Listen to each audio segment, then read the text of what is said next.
అని ఆకాంక్షిస్తూ ఓ అభిమాని వర్షాన్ని సైతం లెక్క చేయకుండా పాదయాత్ర చేపట్టారు. బోత్ మండలం కౌట గ్రామానికి చెందిన సుద్దాల రాజేశ్వర్ నేరడిగొండ మండలం తేజాపూర్ నుండి ఆదిలాబాద్ వరకు పాదయాత్ర చేశారు. ఇక పట్టణంలోని డీసీసీ కార్యాలయంలో కాంగ్రెస్ నేతలు ఆయనను శాల్వతో సత్కరించారు. గత 25 సంవత్సరాలుగా కాంగ్రెస్ పార్టీకి నిరంతరం సేవలందిస్తున్న తన అభిమాన నేత ఆయురారోగ్యాలతో నూరేళ్లు వర్ధిల్లాలని దేవుణ్ణి ప్రార్థిస్తున్నాను అని రాజేశ్వర్ అన్నారు. ఇక కాంగ్రెస్ పార్టీలో మరిన్ని ఉన్నత పదవులను అధిరోహించాలని మనస్ఫూర్తిగా కోరుకుంటూ ఈ పాదయాత్ర చేపట్టినట్లుగా తెలిపారు. నరేష్ యాదవ్ కాంగ్రెస్ పార్టీకి చేస్తున్న సేవలను గుర్తించి ఎల్లప్పుడూ ఆయన వెంటే ఉంటామని తెలిపారు.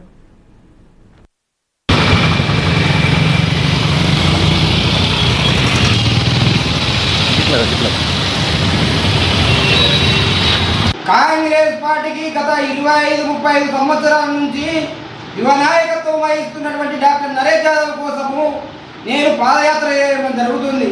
ఆదిలాబాద్ జిల్లా బోతు మండల్ కౌటాపి నుంచి ఆనాడు కోమరెడ్డి వెంకరెడ్డి కోసం నేను తేజాపూర్ హనుమాన్ టెంపుల్ నుంచి పాదయాత్ర మొదలుకొని కోమరెడ్డి వెంకరెడ్డి బంజారాహిల్స్ వరకు వాళ్ళ ఇంటికి చేరుకున్నా. కావున దయచేసి నరేష్ అన్నకు కూడా నేను చెప్తున్నా, విజ్ఞప్తి చెప్తున్నా, కాంగ్రెస్ పార్టీ కోసం నువ్వు త్యాగాల బిడ్డవు తండ్రి. నువ్వు మీ కాంగ్రెస్ పార్టీ అంటే కుటుంబము, త్యాగాల కుటుంబం. ఎందుకోసం అంటే తెలంగాణ రాష్ట్రంలో ఆదిలాబాద్ జిల్లా మారుమూల ప్రాంతమైనటువంటి ఆదిలాబాద్ జిల్లా డీసీసీ ఆఫీస్ కోసం 1 ఎకరం భూమి సాధించడమనంటే అది నీ పుణ్యమని నేను మనస్ఫూర్తిగా చెప్తున్నాను నరేష్ యాదవ్ గారికి. కాంగ్రెస్ పార్టీకి గత 25-30